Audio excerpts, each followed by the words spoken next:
Adieu Manchester City, Kevin De Bruyne va signer à. Sur la pente descendante à Manchester City, Kevin De Bruyne pourrait s'exiler en Arabie Saoudite dès cet été. D'après le média espagnol Sport, Kevin De Bruyne, 33 ans, aurait accepté de rejoindre Al Ittihad cet été. Le club de Jeddah, 5e de la dernière Saudi Pro League, a déjà commencé à se réorganiser en annonçant le départ de Marcelo Gallardo. Dans le but de revenir au sommet du championnat, le club de Karim Benzema vise un mercato ambitieux avec Kevin De Bruyne comme première recrue prestigieuse. Ils doivent maintenant négocier avec Manchester City, qui ne serait pas opposé au départ de De Bruyne, arrivé en 2015 du VfL Wolfsburg. En parallèle, l'Arabie Saoudite titille également Manchester United pour tenter de recruter Bruno Fernandes, 29 ans. Deux clubs saoudiens ont obtenu l'accord des Red Devils pour discuter avec Fernandes, qui envisage sérieusement cette option après l'Euro 2024.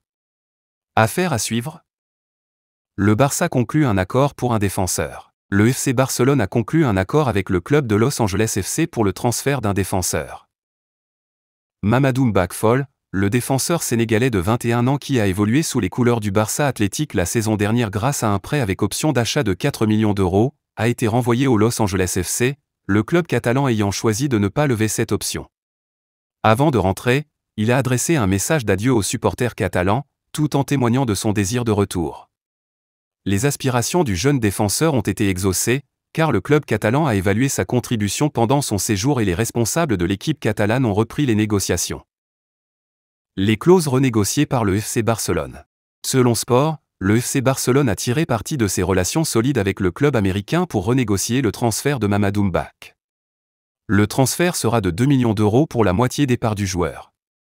Dans le cadre d'une vente future, le FC Barcelone et le Los Angeles FC partageront les profits de la transaction à parts égales.